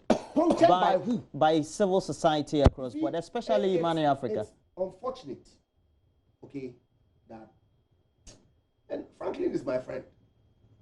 What has friendship got to do with raising issues of concern about security of our election? Which security? Is this new? Haven't we had it before? Yes, we have. In 2012 was an election year. We had a new voters register. Did it lead into mayhem? Did it cause mayhem? But perish the thought that we go into this election with a system that the managers say is unreliable. It's not sufficient enough reason for the peace and sanctity of this country to expend money to get a system that can be relied upon. And my friends in the NDC, me, I don't understand them. I don't. Because we've been told you are a big political party, which is a fact. You are resourceful, which is a fact. That elections are not won on election day only. That right from the compilation through to exhibition, through to voting day, post-vote activities. You have what it takes to marshal resources to police it. In any event, the register is going to be for only MPP members or Ghanaians. Why don't we make contributions that will go to enhance the system that the Electoral Commission wants to build? Rather, we are saying it's useless. And go into an election with a register that the manager has told all of us is unreliable. It doesn't scare you. For anybody to even suggest that we should go into the election with that system. Roland, it doesn't. Hey, you guys are bold. Well, the system. I'm scared. May I? Well, the system is said to have been deployed. The same system that is said to be obsolete and so will need changing, said to have been deployed not too long ago. And we've seen it gravitate to the point of you've asked the questions. He's responded to a number from several perspectives. So let me also tackle the matter. You see, the 2012 registration that we did in the election year, it was upon the agitation. Doesn't matter. It's immaterial. But I'm making a point of fact. They demanded that in addition to having a colored voters register and all of that, it was still not foolproof. And that it was still subject to corruption. But they are not agitating. Hold on. And therefore, the final point where we can assure the safety of the register from being corrupted was to go biometric. And there were a lot of stakeholder consultations. So the tendering processes, everything was done in 2011. They did all the international tendering, everything. So we compiled the new biometric voters register. That is the highest form of voters register you can have anywhere. Now they're having an upgrade. Hold on. Then we went into the 2012 elections with it. They lost. But you compiled in an election year. That's bottom line. Hold on. Let me finish. They said if we went into the elections without the biometric register, they didn't trust the register. Now we compiled the biometric register, and they lost the elections all the same. They contested it and went to court. When they lost the election petition, they still agitated. I recall the call by the now Vice President Bawumia and his allegations that, for instance, he alone could dictate about 76,000 Togolese on the register. There was a press conference to that. Exactly. Pictures were shown. Hold on, we went through all those processes. We've not had contrary claims to. When his claim failed, they still went to court to make the allegations before court via Abu Ramadan. 2 cases. In court, the court didn't find for them, but the court made recommendations. Abu Ramadan was a member of a pressure group. Why? Occupy Ghana. Occupy Ghana. Alliance for Accountable Government. They were operating through him. So the agitations, the allegations of Abu Ramadan reflected, were co-terminals to the agitations of the NPP as a party. And I'm just tracing a certain history. The court ordered that the existing register, you gave me about 12 minutes. The existing register but I have 3 minutes. The existing register be cleaned. All right? I have 3 minutes. Hold on. The existing register be cleaned. I don't have a problem. As part of the cleaning, you take out names of dead people, which is always done, and then you add names of persons who have attained 18. Mr. Dapama, but despite all the things you're saying. Hold on, Raymond. Roland. Yeah. Let me. And all the things that Imani is raising. The Electoral Commission also has its position. Let me get. It says, I'll get to that point. These machines are obsolete. It's a big lie. According to you. It's a big lie. And your contrary facts are what? Are that you use the same machines to conduct a referendum that led to the creation of 6 new regions. In a smaller demographic population? No. That's true? No. True. They operated in the whole of the country. Did you vote for the creation of the new register? You understand? New regions. The fact that... No. Did you vote? Ejapa. No, he's making Ejapa. I thought you said you give him all the time. When we had 10... Hold on. When you had 10 regions and you conducted the elections in 6, can you say that by that you didn't... It was like a general elections. And you had success rate of 99% in places. Their own report shows. After, even prior to that, you conducted limited registration and added numbers, persons who had attained 18. After that referendum, you again conducted 2 limited... Have you listened to the Electoral Commission saying that the current machines even sometimes it's also a big lie. Cannot even pick fingerprints? As a result of that, they will need... What is your fear? No, please. Why are you heckling him? What is your fear? You are wasting money. Really? I have no fears. I have no fears. You. Please. The NDC. Please, it's okay. Please. Okay. Knows how... Is it NDC? I thought you were saying Electoral Commission. Now his party, he said that he's wasting money. Now... You spent $1 billion in 2012 when there was no budget. You know ways. Please. Give us some... Please, go ahead. I have a minute. Now, you conducted 2 more limited registrations. They brought in 2018, the budget that they brought to Parliament, they said they wanted to compile a new voters register. It's a done deal. Hold on. You just guess what? The president says that the president should stop interfering in the work of the Electoral Commission. What do you mean by the president? The president is the head of the executive. Listen, let me tell you this. The president interfered in the work of the Electoral Commission in December when they wanted to conduct the referendum. He brought a bill. When the bill came to Parliament, was referred to Electoral Commission. What did he do? Did he do his bill? Yes, he drew his bill. Did he do it? Yes. How is that an interference? He had interfered in the work of the Electoral Commission because, you see, budget had been allocated for that particular activity. Has it been expended? Okay. Has it been expended? We have to wrap up. Now, because they withdrew the bill 2 weeks. Check. No. You didn't get tea. Check when Electoral Commission withdrew the referendum. And I'm quoting the president. We are getting. So I am saying. No. Listen to me. The president, I have read it. We are getting ourselves ready for December. We are not getting ourselves ready. The Electoral Commission is going to compile a new register. Ready. And the president is emphatic. Yes, because it's interfering the work of the Electoral Commission. There's now an 8-year cycle for the Electoral Commission to compile a register. They did so in 2012. That is misconceived. And 2004. Who says that? Listen. So with the last three, including this one, all in the 8-year cycle, I think it makes a lot of sense. The president says that. Are you debating me? No. Okay. Yes. So Barclays Bank. Why are you making it about data? Barclays Bank. They just changed from Barclays Bank to ABSA. They didn't ask me to come back for my biometric to be retaken.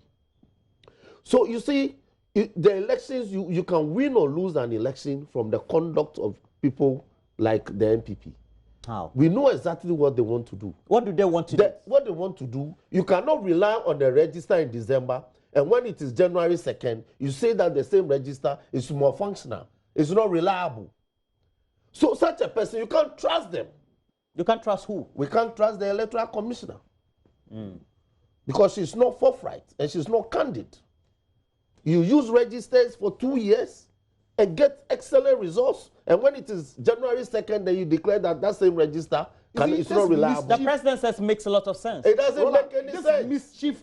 Roxanne, it doesn't make Nelson any sense. In the back. is a member of parliament for South Dying. On the voters register. It is. Also a legal practitioner. If you don't know, let me The tell gentleman you. shouting. The gentleman shouting is Andrew Jakamesa, member of parliament for Sekendi, also a legal practitioner.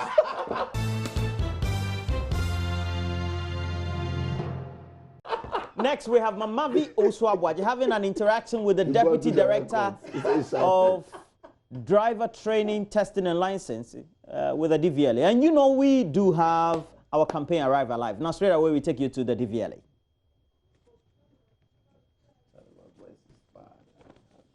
Mamavi, good morning.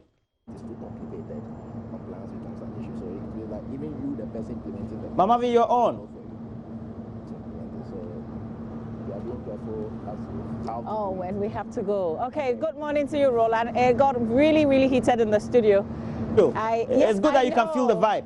Thank you, Roland. And we're here at the DVLA. This is the 37th office of the Driver Vehicle Licensing Authority. And I am here, obviously, because of our Arrive Alive campaign. That campaign that seeks to find a solution to the many accidents that, unfortunately, we're recording on our roads today. And there's a plane just passing, so we've got to give it some few seconds so you can hear me very clearly. But you're watching the AM show. My name is Mamavi Oswabwaji. I'm coming to you live from the 37 DVLA here with a Deputy Director, Driver Training, Testing, Licensing. Mr. Kafui Semavo will have the interaction with us. Good morning, and I think you are the best person for us to talk to, especially because you're in charge of driver training and licensing. Good morning. Good morning. How worried are you about the many accidents that we're recording these days? Before I respond, let me just congratulate Joy FM or the multimedia group for this campaign, which we also wish to join. But we are very worried because the interventions that we put in place, right?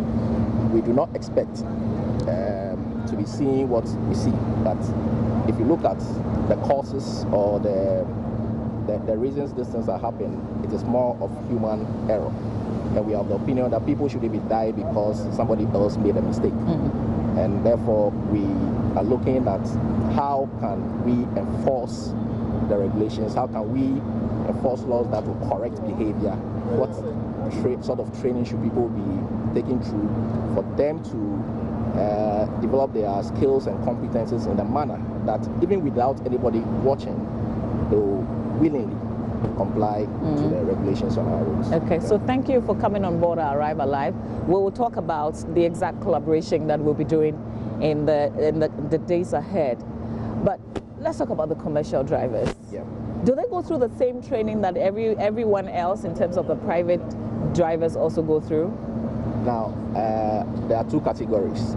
There are commercial drivers who were licensed before 2012 when the LI was passed. the LI 2180 specifically was passed. Now, in that LI, it requires of every person applying for the driver's license the first time to go through a certified training institution. So if any commercial driver at that time was applying for a driver's license the first time, that person was required to go through a training before the license is issued. But for those who already had a license before the law was passed, the law also makes provision for them that before their licenses are renewed, they have to show evidence that they have attended some training and especially refresher training before the license is renewed. But of course, since 2012, the provisions that are in the law are being implemented in phases.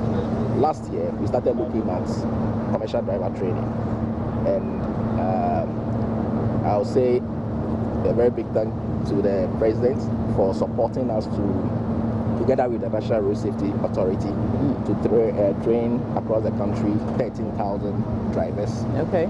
This year, we've started discussion as to how the second batch will be trained. Now, once we have a lot of them trained, then we will start to implement the provision that requires that they show evidence before their licenses are renewed. Okay. Now, the interesting part is that even the unions themselves are buying into this. As in the driver unions are buying into this, recognizing the fact that yes, they provide very important service to the economy, and therefore training is very important for their members. Okay. So until we see the second batch go through the training, what happens now? So what is happening now? The 13,000. It's not all of them whose licenses are due for renewal. Okay. Yes. So as of when your license is due for renewal, you come. You just show the certificate that you were awarded, and the renewal will be done. I'm sure by the time we get to the second quarter or the third quarter of this year, we would have done a lot of training, and therefore that would be the right time for us to start straight enforcement of the provision in the LI. Okay. Yeah. So you made reference to human errors with regards to the many accidents that we're recording these days. So what do you think is going on there? Is it a lack of a certain type of training? If you look at the reforms that we've done regarding our training, I will not attribute it to training. Now, these are people who go through standardized training, get out and meet the requirements at the DVLA, pass their test, and are given licenses. Between the time they leave the DVLA and start driving on the road, a lot of things happen. Okay. Now, if after being licensed, you are going to come back to the DVLA in 2 years, it is also a requirement placed on you, or when the license is given to you, which is a privilege, that comes with a responsibility. Once you have that license, you have the responsibility to ensure that you abide by the rules and regulations that govern the license. But what do we see? People go out there and they start to do things that are out of what they were taught and what they even exhibited at the test. So for me, basically, it is just that people don't care, and therefore we need to step up enforcement, because I'm sure that is the way we will have the greater impact we want to have. Okay. Yes. What does enforcement mean? And let's talk about something that is very familiar. There are vehicles that have the roadworthy stickers that sometimes you wonder, did they really go through physical inspection before they were given those stickers? So do all these commercial vehicles that we see with roadworthy stickers, do they go through the right processes?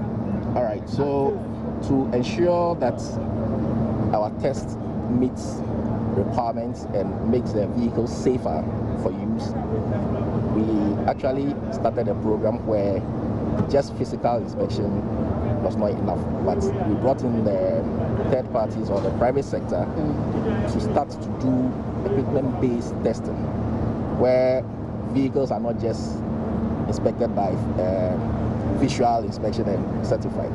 Now, what it is that these centers are across the country, but not everywhere. So we still have some jurisdictions where the visual inspection is done, and then we have where, like Accra, for instance, currently in 37, we don't do any roadworthy inspection. They are all done by the private sector. But yes, it is true that we have some commercial vehicles that are not supposed to be on our roads. And what we have done is that together with the MTTD, we have our task force, which I just spoke to you about, who would go around to look out for these vehicles.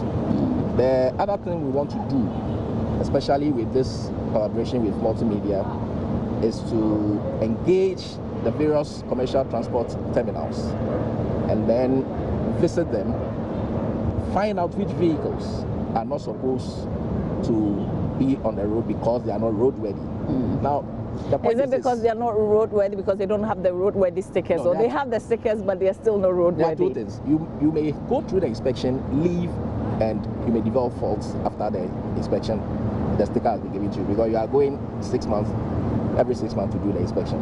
Now, within the time you've had the inspection done and certified, and then the time the 6 months elapsed, anything could happen. But we expect that the owners of the vehicle take up the responsibility to ensure that even when the sticker is valid, the vehicle is still in the condition it was before it was certified. Now, if they are not doing this, then it is for us to step in and make sure they are doing it. And that is why we want to visit the various terminals, engage the leadership, encourage them to make sure that the vehicles that carry the passengers around are roadworthy. Now, the first step we want to take is that these vehicles that are identified will be told what is wrong and be given time to fix it. Okay. That will do a follow-up. If it is not done, then we have to apply some sanctions. So what timelines are you given? So if you came in and realized that there were a few vehicles that were not roadworthy per your the standards that you're using, and what time would you give them to fix? Now, if let's say we go in and see, depending on what the problem so is. say there are no seat belts, for instance. If there are seat belts, I mean, I can say that within 14 days minimum, we'll go back to find out whether those things have been fixed. Okay, if they are not done, then we can issue the layoff certificate to lay off those vehicles. The issue is this will not be the first time that you'd be making an appeal to owners of vehicles and drivers to have seat belts in their vehicles. Yeah, but you recall that when the policy was started, it started and there was some resistance. Okay, but now looking at the feedbacks we are getting, right, we can't sit back and say because people resisted, it is not good for us. What is good for us, we need to educate the people to understand why it should be done, and we need to guide them to do it and do it right. But how sure are we that you will not excite us by saying you're going to enforce something and then leave us in the middle when there is a lot of pressure on you? I mean, also remember that this is a crucial year. So remember, we have a dedicated task force, and that is their daily duty. Now, the collaboration is that it's sort of naming and shaming approach to it. Okay. So that's why we're doing it together. Exactly. So I don't see this collapsing, and I believe that when you are enforcing a particular regulation, it is the way you enforce it that sustains it. So we are not doing the traditional way of arresting and punishing, but we are approaching it in a manner that we encourage compliance. Okay, I mean, if I sit a driver down and I explain to you what the seatbelt can do to you, I don't think that you will go back and say I will fix it. And also when, after explaining to you, and you know that if you don't do it, it comes with some sanctioning, and that sanction affects your daily bread, of course you will have to fix it. Okay. And it is not an extraordinary requirement on a driver to have a seatbelt or to have his lights or the brakes functioning well. It saves you, the driver, it saves other road users. Okay, so let's talk about how this is going to work. When is the task force going out? I think we had the first discussion with your team. We are going to finalize this week. Then we all agree on the date and communicate the date to the various target groups that we want to visit. Okay. So they will know that we are coming. Yeah, they will know. The point is this.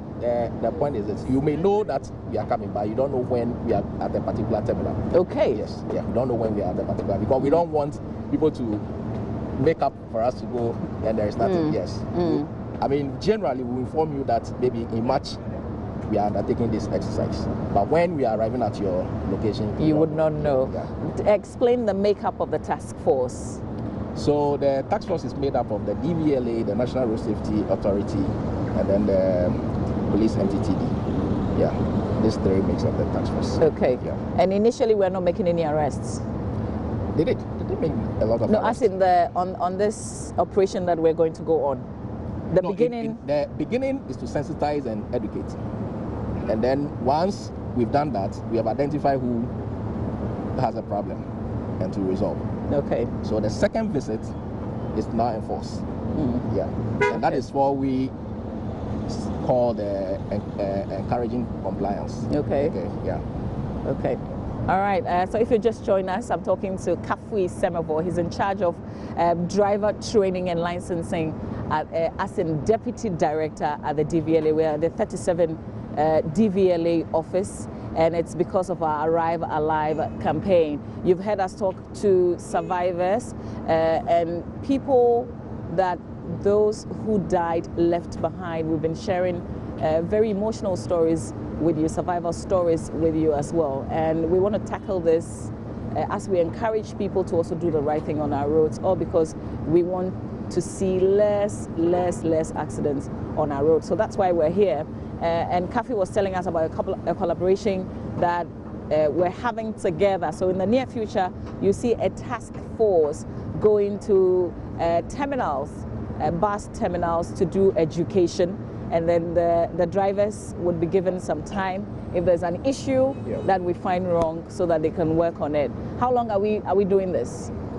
I think this should be sustained throughout the year, as long as we can do it. The task force is something that operates every day, but if also they still operate. I mean, operates, because so they are ready to go out. They are ready to go out. They are just so what are they checking? Like when they go out, what are they doing? Now, they have locations they stop at, and then randomly they pulled out vehicles, one to verify documentation and also to check whether the vehicle is compliant to roadworthy requirements. And sometimes they even look out for people who engage in overloading. Okay. Sometimes they look out for fake registration numbers. Okay. Yes, and a lot of things they look out for when they go out. Okay, so do they make arrests when they go out now? They do. Okay. They do. And what happens? I mean, do we see prosecutions? In some few cases, yes. But there are some that, like for expired roadworthy, for instance, you allow the vehicle to go for the inspection and get a roadworthy done. Okay. Yeah. But where it involves fake vehicle registration, for instance, yes, that is for prosecution, because that is fraudulent. Okay. So just before we end the conversation, because of the place where you're coming from and the experience that you have, as drivers and users of the roads, what are some of the things that we can do to prevent road accidents? The first thing we should do is that, you see, every time you sit in your vehicle and move the vehicle, remember your chances of returning has reduced, because there are other people on the road who may not be compliant, and therefore you yourself must be very defensive and also accommodate the mistakes other people make. When you do that, you see that things that would lead into accidents can easily be avoided. Let's keep to the speeds that have been displayed, and even when speeds are displayed, you should go beyond the speed and see whether the road condition even allows for you to drive at that speed. Your vehicle condition doesn't allow for you to drive at that speed. Currently, when you drive, every time you look in your back, in your rear view mirror, the immediate driver behind you, you see the person not concentrating, because the person is either on phone or making up or reading a paper. It's scary, but the moment you see these things, you have to be very careful. Yes, you have to be very careful. And once we start taking our lives first, taking responsibility that we need to save our lives, we will be able to save ourselves and save others. But where we become careless, then the situation becomes very, unmanageable. Now, if you get to junctions, people don't stop at junctions and they just drive in, and all these things we need to work at it ourselves as drivers in the first place, and make sure that we start to correct the wrong behavior. I mean, people drive, get to destination, and try to recall their style of driving and say, I nearly died. And if you nearly died, why did you do it? When you are tired, you are not supposed to drive. You are tired, just have a rest. Your destination will still wait for you. All you need to do is to have proper time management and make sure that your trip is well planned and you don't need to rush. I thank you for your time, and we hope that you're taking these tips rather very seriously. The thing about the makeup, well, most women are guilty of it. No newspapers, don't read the newspaper when you're driving. No makeup, certainly no texting or talking on the phone. Wherever you choose to go today, remember to arrive alive. Thank you for watching. And that is what we're doing. We're using the campaign, going to the DVLA, the Road Safety Authority, but also what we want to do next is go to service providers in road safety, get to those who do education, driver training and all that.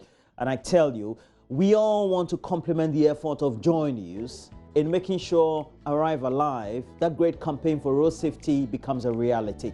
And as we do that, you can also add your comment to great content on the campaign that we provide on social media. Facebook, Joy News on TV is there. @Joy News on TV is our Twitter handle. Make sure you add the hashtag Arrive Alive. Again, another hashtag AM Show and another hashtag Joy News. We're taking a break. When we come back, we'll have more for you right here on the show.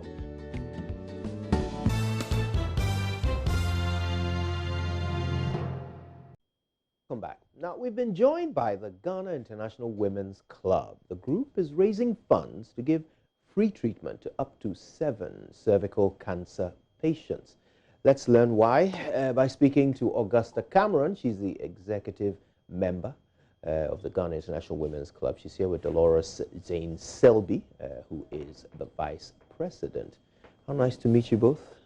Thank you for coming. Thank you for having us.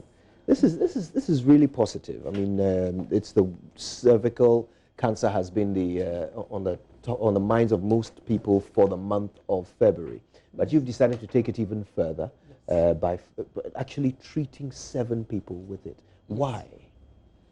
Well, after researching into it, we realized that cervical cancer is one of the few cancers that is actually treatable completely. So once they can get the ladies early, they can actually treat them and cure them completely.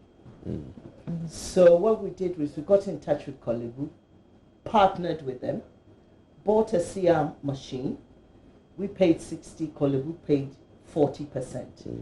And that is the machine they are using right now, because the other one had been there for about 15 years, having problems, broke down completely. And as a women's group, we have about 60 members from 29 countries. Oh, wow. Yes. So it's a big group. We've been, actually this year is our 40th celebration anniversary. So we decided that we won't just let it be a 1-month thing. It's going to be continuous. And so that's why we are raising this money. Is it expensive to treat someone with cervical cancer? Yes, it is. We found out from Kolebu that it's around 5,000-6,000 Ghana cedis. Wow. And a lot of the women are coming from all over the country.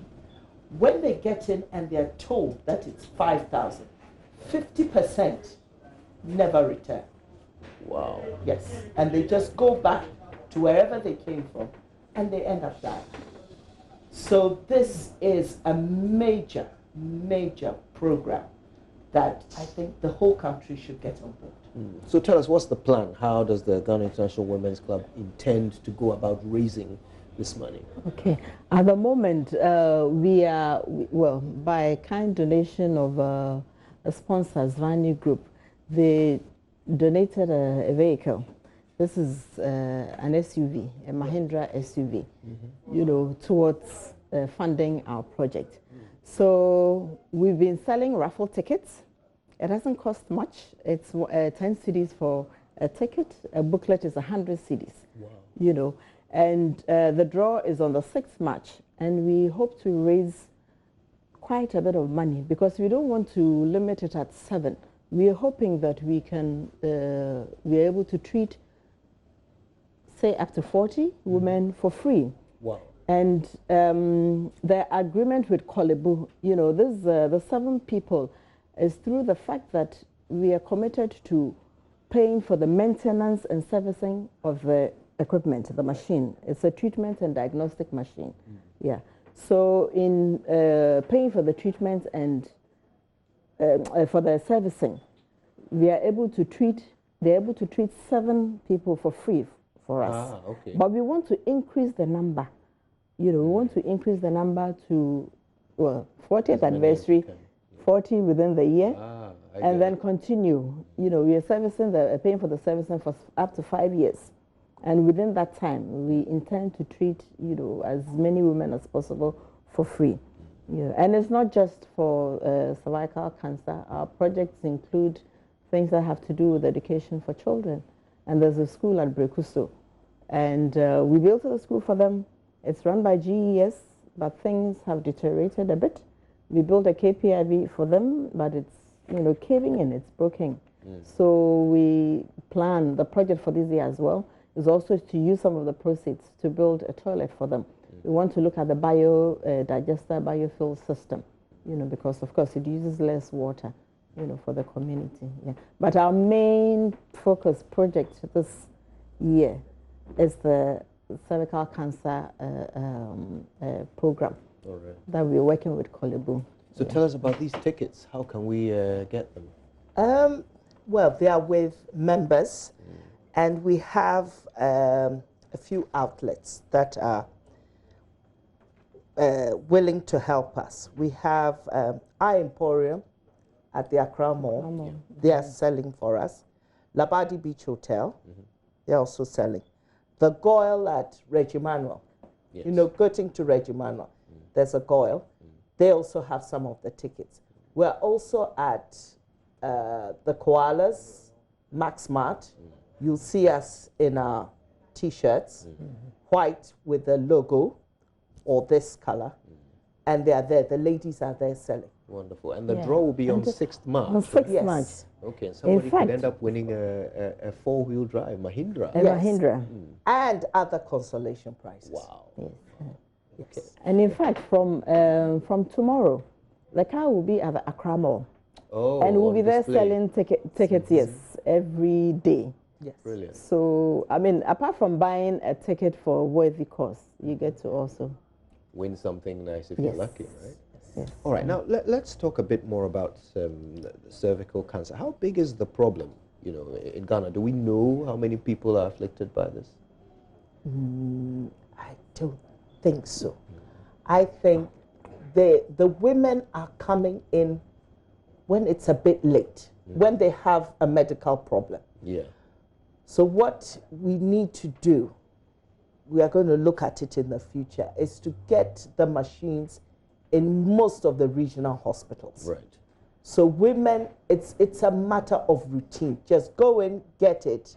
If you don't have a problem, you leave. If you have a problem, they catch it early. It's early detection. That is the main focus. A lot of the women are going in when it's a bit late. Yeah. So the treatment is expensive with complications and everything. So it's catching it early. Right. Yes. Tell me a bit about the Ghana International Women's Club. You know, you've mentioned already that there are about 28 countries. Yes. Nationalities. Nationalities. Oh, 28 nationalities. Wow. 60 members from 28 nationalities. Yes. Wonderful. Yeah. And what other projects are you involved in apart from the school that we've heard of? We also do, we get from Jolu Special School, Asha Fort, we go and see them, help the aged, all these people appeal to us. Orthopedics, they appeal to us. If they need something, we find it, we give it to them. And then we do an Easter and a Christmas presentation where we go in and give them food and all sorts of things. And then once a year we have a party for the help the aged, register them on the national health. You know, it's really to help women and children who are in distress and help them with their education, especially the children. So we also went to a Cropon School of the Blind, did presentations to them, and they bring us a needs list, and then we try and help. So all these organizations bring us a needs list, and we do our best to raise money to help them, you know, less suffering. I'm so inspired by you. 60 women making a difference across the nation, and of course this time around they want you to help them to raise some funds to save lives. Cervical cancer is treatable, especially if we all put our hands together to do it. So you have a mobile money number, I understand. Yes. That people can send and the donations Momo number. The Momo mobile number is 059 323 7377. Okay, can we hear that again, please? 059 323 7377. Lovely. Okay. And then we have our club phone number. Any inquiries or any donations, you can also call, and it's 0200 624 909. 0200 624 909. Right, that's wonderful. Well, ladies, I can't thank you enough for coming in and getting us all excited about your crusade. We certainly hope that you hit your targets and exceed them. Thank you. On the 6th of March, we'll all be paying attention to the draw to see which lucky people emerge, after buying these all-important tickets. Make sure you get yours. Thanks again for coming. Thank you very much. Thank you very much for having us.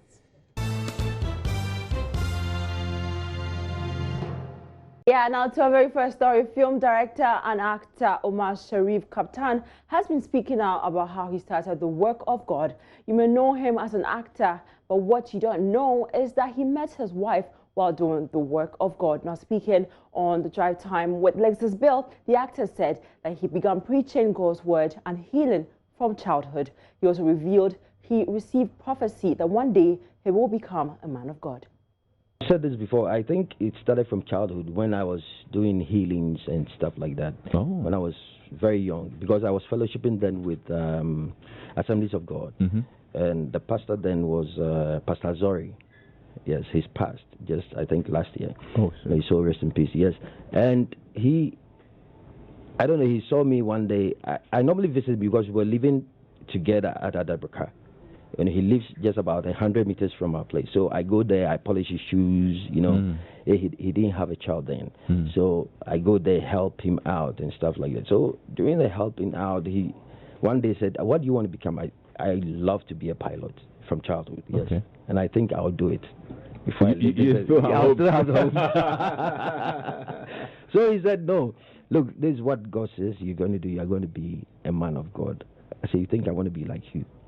To sit behind the Bible every day with your lens, and then you drop it down. He laughed his head off. But I mean, to cut a long story short, afterwards I began to do a lot of healings within the family, outside the family. If your friends, we walking out, and you tell me your problem, I don't really tell you I'm praying for you, but I'll pray for you. And later on, I ask how you're feeling, and then all of a sudden it's gone, and that.